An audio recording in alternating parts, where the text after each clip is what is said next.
Josh, as you can see, what I've done to start with is drawn red and green lines here, and green circles as well.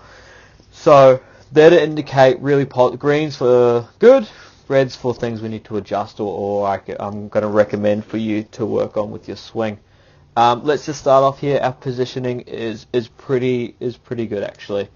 I've got a little circle here at your hip, and that's indicating I can see that you have coiled or put weight into that hip. I still believe you can get more weight into that hip, but I'll discuss that in a little bit. Okay, our initial setup is pretty excellent with our upper body too. As you can see here, our whole upper body has loaded and has turned, but you still have your eyes on the ball. You haven't gone too far in that position there. One thing that I do like as well is actually your front knee. Your front knee is actually helping create that coil into your back hip. I think that's a really good position that you don't really see a lot of people your age get into, and I think that's really good. Now, as for the red line, so I have a red line on your hips here. And the only reason for that is I believe that we can get a little more a little more drive and a little more weight transferring back as we go forward too. And how we do that is we actually push our hips back, like when we say do a deadlift or when we do a squat, we actually hinge our hips. So if we think about our body being here, this little stick man up here, so this is our body and this is our man. Okay, if we go on a side angle view and we go like this, and I'm going to push my undo, and I'm going to push my hips back in this direction as I'm traveling forward with my swing. Okay, so it looks to me that you're actually halfway into our swing with that good load position into our back hip, but I believe that we can get more energy flowing through our body. Alrighty. And another thing that I have noticed is your back foot is in this position here. Now it's okay because you drive off your heel.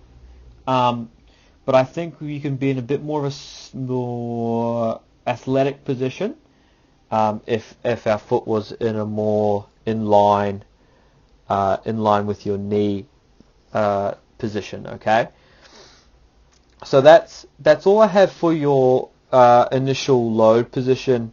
And as I move forward, I really love your turn is really good. It's behind your body, so as you can see here, our barrel's already started to turn.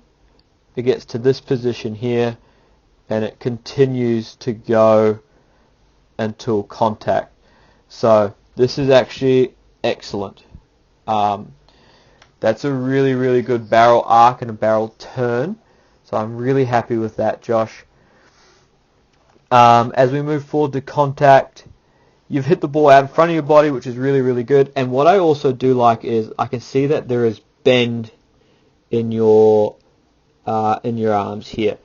So why that's important is because if our arms are too straight or in a too extended position, we're actually in a weaker position than we need to be.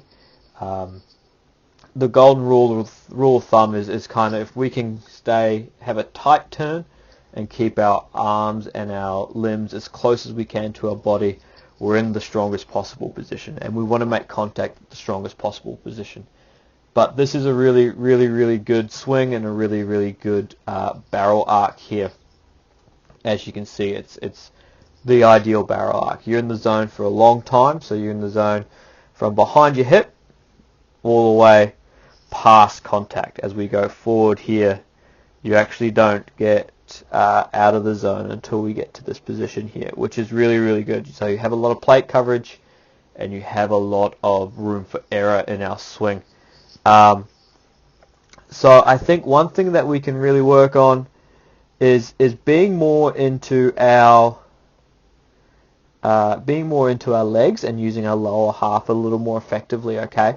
And I think we can do that with one quick fix is, if you think about when we're in our start position here, you can see that your back knee is actually behind your toes. So if I draw a line straight up here, your back knee's here and your back knee's more in line with your heel or your ankle.